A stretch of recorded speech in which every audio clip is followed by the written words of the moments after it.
जनकल्याणा कुणी लाविला योगाचा हा कल्पतरू दीपस्तंभ वंदन त्यांना प्रथम आम्ही करू. विद्यार्थी मित्र नमस्कार. आज मी तुम्हाला योग विभाग संगमनेर महाविद्यालय संगमनेर याविषयी मी तुम्हाला माहिती देणार आहे. मित्र, योग विभागाची स्थापना 1984 साली आपल्या महाविद्यालयामध्ये त्यावेळचे तत्कालीन कार्याध्यक्ष आदरणीय ओंकारनाथजी मालपाणी यांच्या मार्गदर्शनानुसार व कौंडिन्य सर एक प्रयोगशील असं एक व्यक्तिमत्व की ज्यांनी काळाची पावले अगोदरच ओळखलेली होती आणि ती ओळखून आपल्या विद्यार्थ्यांचं आरोग्य अबाधित राहावं, चांगलं राहावं यासाठी संगमनेर महाविद्यालयामध्ये 1984 साली जनरल लेव्हलला सामान्य स्तरावरती योगविद्या हा विषय सुरू झाला. पुढे आपण याच्यामध्ये 1999 साली आणखीन एक भर टाकली. योगविद्या सामान्य स्तरावरती शिकवला जातच होता, परंतु त्याचबरोबर आपल्या महाविद्यालयामध्ये एक निसर्गोपचार केंद्र असावं म्हणून या ठिकाणी माधवलाल मालपाणी योग व निसर्गोपचार केंद्राची आपण त्या ठिकाणी स्थापना केली. एक 20 बेडचं हॉस्पिटल आपण सुरू केलं. पाठ, मान, कंबरदुखी, सांधेदुखी, त्याचबरोबर हृदयविकार असेल, उच्च रक्तचाप असेल, अशा अनेक नानाविध प्रकारच्या व्याधींवरती त्या निसर्गोपचार केंद्रामध्ये विना गोळ्या औषधाचा इलाज केला जातो. ना नफा ना तोटा या तत्वावरती आपल्या महाविद्यालयामध्ये निसर्गोपचार केंद्र आपण चालवतो. संपूर्ण देशामध्ये एखाद्या अकॅडमिक कॉलेजमध्ये अशा प्रकारचं योग व निसर्गोपचार केंद्र असणं हा पहिलाच प्रयोग आणि तोही आपण यशस्वीरित्या त्या ठिकाणी तो पार पाडला. अगदी कौतुकानं सांगावं असं वाटतं की आपल्या निसर्गोपचार केंद्राला अण्णा हजारे असतील, बाबासाहेब पुरंदरे असतील, या मोठ्या मोठ्या व्यक्तींनी आपल्या निसर्गोपचार केंद्राला भेट दिली. बाबा आमटेसुद्धा आपल्याकडे येऊन गेलेत, प्रकाश आमटे येऊन गेले, मंदाताई आमटे येऊन गेल्यात आणि त्यांच्यासोबतच विश्वास नांगरे पाटील हेही सुद्धा आपल्याकडे येऊन गेलेत, आर आबा पाटील हेही सुद्धा भेट देऊन गेले. अशी किती नावं सांगता येतील. आपल्या पुणे विद्यापीठाचे तर जवळजवळ आत्तापर्यंतचे 4-5 कुलगुरू जे काही आहेत त्या प्रत्येकानं येऊन या ठिकाणी निवळ भेटच नाही तर ट्रीटमेंटसुद्धा घेतली. अशा प्रकारचं आपलं योग व निसर्गोपचार केंद्र अतिशय सक्सेसफुली आणि खूप चांगल्या पद्धतीनं खूप रुग्णांची सेवा करण्यासाठी ते यशस्वीरित्या सुरू आहे. ते केवळ आपल्या शिक्षण प्रसारक संस्थेचे कार्याध्यक्ष एक डायनॅमिक पर्सनॅलिटी संजयजी मालपाणी यांच्या मार्गदर्शनानुसार आपण ते निसर्गोपचार केंद्र अतिशय चांगल्या पद्धतीनं रन करतो आहे. त्यांच्याच मार्गदर्शनातून आपण BAला स्पेशल मेजर योगविद्या हा विषय आपण या ठिकाणी सुरू केला. सामान्य स्तरावरून आपण मेजरवरती आलो, स्पेशालिटीमध्ये आलो, FY SY TY जसे इतर विषय आहे, लँग्वेज असेल, त्याचबरोबर सोशल सायन्सेस असतील आणि त्या सोशल सायन्सेसमध्ये आपण आपल्या योगाचा समावेश केला आणि इंटरडिसिप्लिनरी ह्याच्या अंतर्गत आपण या ठिकाणी मेजर आणि मायनर हा योग हा विषय या ठिकाणी शिकवला जातो. निवळ आपण तेवढ्याच विद्यार्थ्यांसाठी नाही तर संपूर्ण महाविद्यालयातल्या विद्यार्थ्याचं आरोग्य अबाधित राहावं म्हणून आपण CC योगा एज्युकेशन हा CC1 को करिक्युलर ॲक्टिव्हिटीच्या अंतर्गत हा विषय शिकवला जातो. 2 क्रेडिटचा हा विषय असून याच्यामध्ये इंटरनल आणि एक्सटर्नल या अशी 2 प्रकारे या विषयाची परीक्षा घेतली जाते. इंटरनलमध्ये एक 40 क्वेश्चन्स आपण 20 मार्काला त्या ठिकाणी विचारतो. हलके फुलके योगाच्या विषयीचे क्वेश्चनरी असते, MCQ टाईप असते.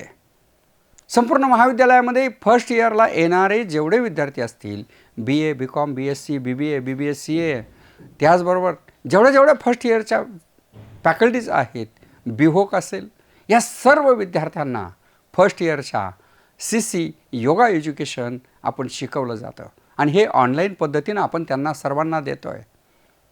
मग त्याच्यामध्ये मगाशी मी तुम्हाला सांगितलं की इंटरनली आपण 20 मार्काची परीक्षा घेतो आणि एक्सटर्नल 30 मार्काची एक ह्या सर्व विद्यार्थ्यांची परीक्षा होते.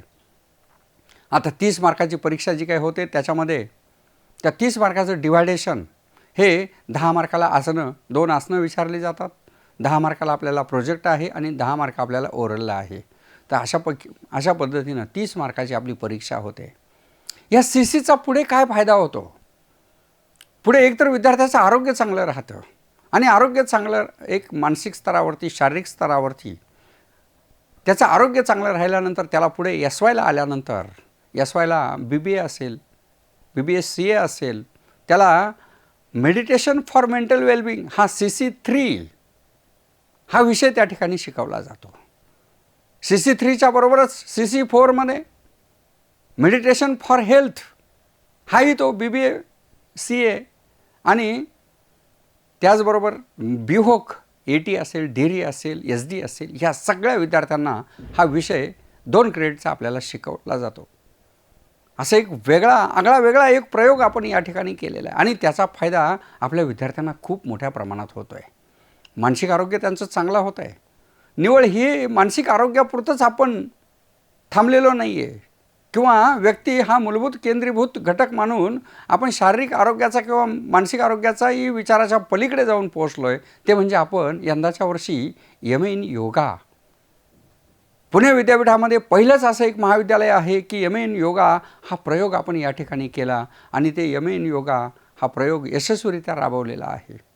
आज आपल्याकडे संपूर्ण भारत देशातून एक 2-3 राज्यातून मुलं आलेले आहेत आणि हे 2-3 राज्यातून निवळ मुलं आलेलेच नाही तर त्याच्यामध्ये नॅशनल प्लेयर आलेले आहेत, काही इंटरनॅशनल प्लेयर आहेत. योगाच्या बाबतीत योगाच्या स्पर्धा होतात. या स्पर्धेच्या माध्यमातून ह्या विद्यार्थ्यांना एशियन गेम, ऑलिम्पिकपर्यंत जाता येईल. खेलो इंडिया खेळलेले, गोल्ड मेडल मिळवलेले विद्यार्थी आपल्याकडे आलेत.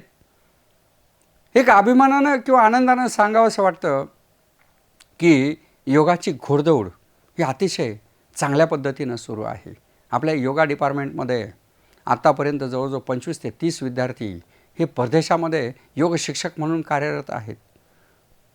परदेशामध्ये चायना असेल, मकाऊ असेल, व्हिएतनाम असेल, सिंगापूर असेल, श्रीलंका असेल किंवा अरब अमिरातीत असेल, तर या ठिकाणी जाऊन आपले विद्यार्थिनी त्या ठिकाणी योग शिक्षकाचा रोल त्या ठिकाणी बजावत आहेत आणि चांगल्या पद्धतीनं आपल्या देशाचं नाव, आपल्या आईवडिलांचं नाव आणि त्याचबरोबर आपल्या महाविद्यालयाचं नाव हे त्यांनी रोशन केलेलं आहे.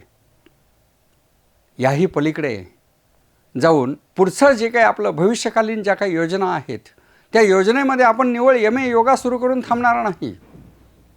तर MA योगाच्याच ही पुढे आपल्याला किंवा MA योगा हा ज्या विद्यार्थ्यांना करायचा असेल त्याच्यासाठी एलिजिबिलिटी म्हणून खाली CC योगा हा अतिशय महत्त्वाचा आहे. ज्या विद्यार्थ्यांनी CC योगा केलेला आहे त्यांना पुढे MA योगाला प्रवेश मिळतो की योगाचं काहीतरी बॅकग्राऊंड असावं आणि म्हणून त्यांना योगाचा जो काही प्रवेश आहे तो कुठल्याही परिस्थितीत त्यांचा प्रवेश व्यवस्थित सुलभ पद्धतीनं होऊन जातो. हे झालं MAच्या बाबतीत. पण MAच्याही पुढे जाण्याचा मानस आपले चेअरमन साहेब आदरणीय डॉक्टर संजयजी मालपानी यांचा जो काही मानस आहे ते म्हणजे आपल्या महाविद्यालयामध्ये योगाचं रिसर्च सेंटर असावं आणि पुढील वर्षी थोड्या दिवसामध्ये तुम्हाला सर्वांना ही आनंदाची बातमी कळाल्याशिवाय राहणार नाही. थोड्याच दिवसामध्ये आपण रिसर्च सेंटर सुरू करतो आहे की भारतातून विद्यार्थी या ठिकाणी PhD करण्यासाठी येतील आणि योगाचं एक चांगल्या पद्धतीचं विद्यापीठातलं जे काही हब म्हणून आपण म्हणतो ते म्हणजे संगमनेर महाविद्यालय. आणि अशा या महाविद्यालयामध्ये योगाची एवढी मोठी सुविधा आहे ही सर्व विद्यार्थ्यांपर्यंत पोहोचावी आणि पोहोचल्यानंतर त्या योगामध्ये त्यांना करिअर करण्यात यावं आणि करिअर करायचं असेल तर काय काय संधी आहेत त्या त्यांना समजाव्या, यासाठी हा विषय अतिशय महत्त्वाचा आहे. निवळ करिअरच नाही, स्वतःच्या कुटुंबाचं, नातेवाईकांचं, सर्वांचं आरोग्य अबाधित राहून जर समजा करिअर करता येत असेल तर ती सोन्याहून पिवळी गोष्ट. असं म्हटलं जातं की योग हा एक परीस आहे. याचा स्पर्श तुमच्या शरीर आणि मनाला झाल्यानंतर तुमच्या जीवनाचं सोनं झाल्याशिवाय राहणार नाही. म्हणून विद्यार्थी मित्रांनो, स्वामी कोल्यानंद म्हणतात की व्यक्तिमत्व जे काही आहे ते व्यक्तिमत्वाला पैलू पाडत असताना सर्वांगीण व्यक्तिमत्वाचा विकास योगा हा विषय घेतल्यानंतर किंवा हा योग साधना केल्यानंतर योग साधनेनं आपल्या सर्वांगीण व्यक्तिमत्वाचा विकास होतो. निव्वळ विकासच नाही तर yoga is a way of life, हा एक जीवनमार्ग आहे. आणि आज या निमित्तानं आपल्या सर्वांच्या समोर मला येण्याची या ठिकाणी संधी मिळाली. या ठिकाणी एक 5 ते 7 मिनटामध्ये मला हा विषय मांडण्याची एक संधी मिळाल्याबद्दल मी आपल्या सर्वांना धन्यवाद देतो. Thank you very much.